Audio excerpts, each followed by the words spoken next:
دوستو بلند و بالا ان سنگلاخ پہاڑوں کے بیچ یہ صحرائی وادی امریکی ریاست کیلیفورنیا میں واقع ہے۔ اس صحرا کو دنیا کا گرم ترین علاقہ سمجھا جاتا ہے۔ گرمیوں میں یہاں درجہ حرارت 56 ڈگری سینٹی گریڈ تک بھی پہنچ جاتا ہے۔ 1848 میں کیلیفورنیا میں سونا دریافت ہونے کے بعد سونے کی تلاش میں آنے والے بیشتر مہم جوؤں کو اس صحرائی وادی اور اس کے آس پاس کے پہاڑی سلسلوں سے گزرنا پڑتا تھا۔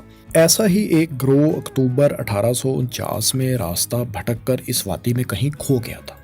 اسی گروہ کے ایک فرد نے اس صحرائی وادی کو ڈیتھ ویلی یعنی موت کی وادی کا نام دیا تھا۔ آخر اس گروہ کی کہانی کیا تھی؟ ان کے ساتھ کیا بیتی تھی؟ اس وادی کو موت کی وادی کا نام کیوں دیا گیا تھا؟ یہاں کے دلچسپ مقامات کیا ہیں اور امریکہ کے لیے یہ علاقہ کتنا اہم ہے؟ آئیے سب جانتے ہیں۔ دوستو ڈیتھ ویلی جنوب مشرقی کیلیفورنیا کے موہاوی ڈیزرٹ میں ریاست نیواڈا کے قریب موجود ایک صحرائی وادی ہے۔ اسے مغرب کی جانب سے پینامنٹ پہاڑی سلسلے جبکہ مشرق کی جانب سے امرگوسا پہاڑی سلسلے نے گھیر رکھا ہے۔ یہ وادی تقریباً 13,500 مربع کلومیٹر کے رقبے پر پھیلی ہوئی ہے۔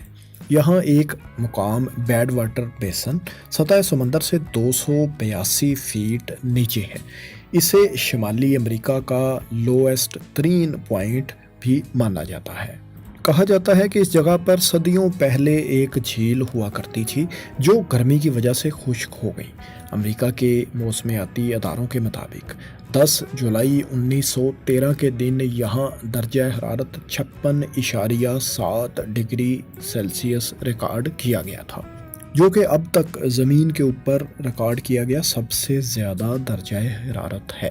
دوستو ویسے تو آپ سوچ رہے ہوں گے کہ اس صحرا میں دور دور تک اجاڑ اور بیابان گرم ریتلی زمین ہوگی، لیکن ایسا نہیں ہے۔ ڈیتھ ویلی میں سالٹ فلیٹس یعنی ایسی خشک زمین جہاں نمکیات کی زیادتی کے باعث سطح زمین پر مختلف پیٹرنز بن جاتے ہیں وہ بھی واقع ہیں۔ جھیلیں بھی ہیں، چٹانوں کے خوبصورت نظارے بھی ہیں اور ایک اوپرا ہاؤس بھی ہے، ایک اوپن میوزیم ہے، یہاں تک کہ ایک قدیم قبرستان بھی ہے جس کے بارے میں ہم آپ کو آگے چل کر بتاتے ہیں۔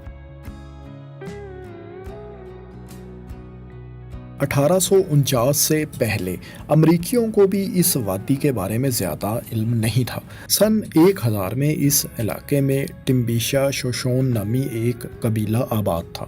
ماہرین کا یہ دعویٰ ہے کہ اس دور میں یہ ڈیتھ ویلی صحرا نہیں تھی بلکہ ایک سرسبز علاقہ تھا۔ وقت کے ساتھ ساتھ یہ زمین صحرا میں تبدیل ہوتی گئی اور یہاں کے لوگ دوسرے علاقوں کا رخ کر گئے۔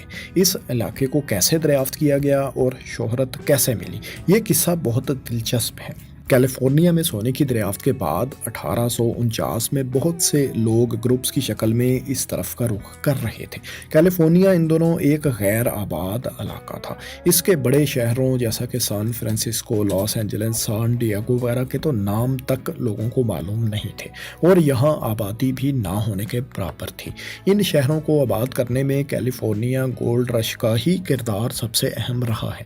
اگر آپ کیلیفورنیا گولڈ رش کے بارے میں تفصیل سے جاننا چاہتے ہیں تو اس پر ہماری یہ تفصیلی ویڈیو آپ دیکھ سکتے ہیں۔ تو سونے کی تلاش میں آئے بہت سے گروہ سفر کے دوران ریاست یوٹا کے ایک نو آباد شہر سالٹ لیک سٹی میں رکتے، ضرورت کی اشیاء حاصل کرتے اور پھر سفر شروع کر دیتے۔ سالٹ لیک سٹی اس وقت بھی امریکی ریاست یوٹا کا ایک اہم شہر تھا اور آج بھی یہ نہ صرف یوٹا کا کیپٹل ہے بلکہ آبادی کے لحاظ سے بھی یوٹا کا سب سے بڑا شہر ہے۔ اکتوبر کے ماہ میں دراصل ان علاقوں میں برف باری شروع ہو جاتی تھی، اس لیے سونے کی تلاش میں آئے گروپس جلد از جلد آگے آنے والے پہاڑی سلسلوں کو عبور کر کے محفوظ مقام تک پہنچنا چاہتے تھے۔ البتہ ایک گروہ جو گھوڑا گاڑیوں پر سفر کر رہا تھا اس نے سالٹ لیک سٹی سے نکلنے میں تھوڑی دیر کر دی۔ اب ہوا کچھ یوں کہ ان میں سے ایک شخص نے گروپ کے باقی افراد کو ایک نقشہ دکھایا اور بتایا کہ یہ کیلیفورنیا پہنچنے کا ایک شارٹ کٹ ہے۔ 100 سے بھی زیادہ گھوڑا گاڑیوں میں سوار افراد اس کی بات مانتے ہوئے اس راستے پر چل پڑے اور اور گروپ سے الگ ہو گئی۔ کچھ دیر بعد اس راستے میں کوئی رکاوٹ آئی اور 20 گھوڑا گاڑیوں کو چھوڑ کے باقی تمام واپس چل پڑیں اور مین گروپ میں ہی شامل ہو گئیں۔ حالانکہ شارٹ کٹ راستے پر جانے والے قافلے کے پاس کوئی بہت قابل بھروسہ نقشہ نہیں تھا، لیکن پھر بھی وہ لوگ اس نقشے کے مطابق راستے پر چلتے رہے۔ تھوڑا آگے جا کر یہ قافلہ مزید 2 حصوں میں بٹ گیا، البتہ یہ دونوں ہی بھٹک کر ایک ایسے صحرا میں پہنچ گئے جس کے چاروں طرف اونچے پہاڑ تھے۔ ان کو سمجھ نہیں آ رہی تھی کہ کس سمت جائیں، کس پہاڑ کو عبور کریں۔ ان کے کھانے پینے کا سامان بھی ختم ہو رہا تھا۔ یہ لوگ 5 ہفتے تک اس صحرا میں بھوک اور پیاس برداشت کرنے کے بعد آخرکار یہاں سے کسی نہ کسی طرح باہر نکلنے میں کامیاب ہو گئے۔ جب یہ لوگ یہاں سے باہر نکل رہے تھے تو تب انہی میں سے ایک شخص نے اس وادی کی طرف مڑ کر دیکھا اور کہا، گڈ بائے ڈیتھ ویلی۔ اور اس طرح اس وادی کا نام ڈیتھ ویلی یعنی موت کی وادی ہی پڑ گیا۔ ڈیتھ ویلی میں پڑنے والی گرمی کی بڑی وجہ اس کے اطراف میں موجود پہاڑ ہیں۔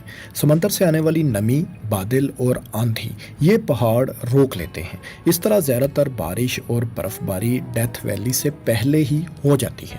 جب تک یہ ٹھنڈی ہوا ڈیتھ ویلی میں داخل ہوتی ہے تب تک اس کی نمی ختم ہو چکی ہوتی ہے اور یہ گرم ہوا میں تبدیل ہو جاتی ہے۔ یہ گرم ہوا لو کی شکل میں پہاڑوں سے ٹکرا کر واپس صحرائی وادی میں ہی ٹریپ ہو کر رہ جاتی ہے۔ یہی وجہ ہے کہ یہاں کئی دنوں تک درجہ حرارت مسلسل 50 ڈگری سینٹی گریڈ سے زیادہ ہی رہتا ہے۔ ڈیتھ ویلی میں سالانہ اوسطاً صرف 2.3 انچ ہی بارش پڑتی ہے، جبکہ اس کا اوسطاً سالانہ درجہ حرارت 50 ڈگری سینٹی گریڈ تک ہوتا ہے۔ دوستو 1994 میں ڈیتھ ویلی کو ایک نیشنل پارک کا درجہ دے دیا گیا۔ ہر سال لاکھوں لوگ اس پراسرار صحرا کو وزٹ کرنے آتے ہیں۔ ڈیتھ ویلی کے شمالی حصے میں 680 فٹ تک اونچے سینڈ ڈیونز یعنی ریت کے ٹیلے بھی پائے جاتے ہیں۔ یہاں ایک گولف کورس بھی ہے۔ یہ اصل میں تو گولف کورس نہیں ہے، نہ ہی یہاں گولف کھیلی جاتی ہے۔ دراصل یہ زمین کا ایک انتہائی بنجر حصہ ہے جہاں نمکیات کی کثرت ہے۔ اس کی سطح اس قدر کھردری ہے کہ طنزاً اسے ڈیولز گولف کورس کا نام دیا گیا ہے، یعنی یہاں تو کوئی شیطان ہی گولف کھیل سکتا ہے۔ دوستو اب یہاں کے ان خاص مقامات کا ذکر کرتے ہیں جن سے کوئی نہ کوئی دلچسپ واقعہ جڑا ہوا ہے۔ جب 1840 کی دہائی کے آخر میں کیلیفورنیا سے سونا دریافت ہوا تو انہی دنوں ڈیتھ ویلی کے اطراف میں موجود پہاڑوں سے بھی سونا، چاندی اور بوریکس نامی ایک مرکب دریافت ہوا۔ اس لیے اس علاقے میں بہت گہما گہمی تھی، بلکہ ڈیتھ ویلی اور اس کے قریبی علاقوں میں چھوٹی چھوٹی بستیاں بھی آباد ہو گئی تھیں۔ ہارمنی بوراکس ورکس کے نام سے ایک پلانٹ بھی لگ گیا تھا جہاں بوریکس پر پروسیسنگ ہوتی تھی۔ اس پلانٹ میں ورکرز بھی کام کرتے تھے۔ اس کمپنی کے زیر استعمال رہنے والی گدا گاڑیاں آج بھی ڈیتھ ویلی میں یادگار کے طور پر موجود ہیں۔ دوستو جب سونے، چاندی وغیرہ کی کانیں تقریباً خالی ہو گئیں تو ظاہر ہے یہ آباد ہونے والی بستیاں بھی ختم ہو گئیں۔ ڈیتھ ویلی میں ان کی باقیات بہرحال آج تک موجود ہیں۔ اسی طرح یہاں ایک قبرستان بھی ہے۔ ڈیتھ ویلی کا یہ قبرستان 1901 سے 1911 تک استعمال میں رہا۔ یہاں دراصل عارضی طور پر بننے والے مائننگ ٹاؤنز میں فوت ہونے والے افراد کو ہی دفنایا گیا۔ یہاں 300 کے قریب افراد مدفون ہیں۔ ڈیتھ ویلی میں ایک ہوٹل اور ایک اوپرا ہاؤس بھی ہے، یعنی جہاں تھیٹر وغیرہ ہوتا ہے۔ اس کی کہانی کچھ یوں ہے کہ 1967 میں مارٹا پیکٹ نامی ایک امریکی اداکارہ اور ڈانسر کی گاڑی ڈیتھ ویلی کے قریب خراب ہو گئی۔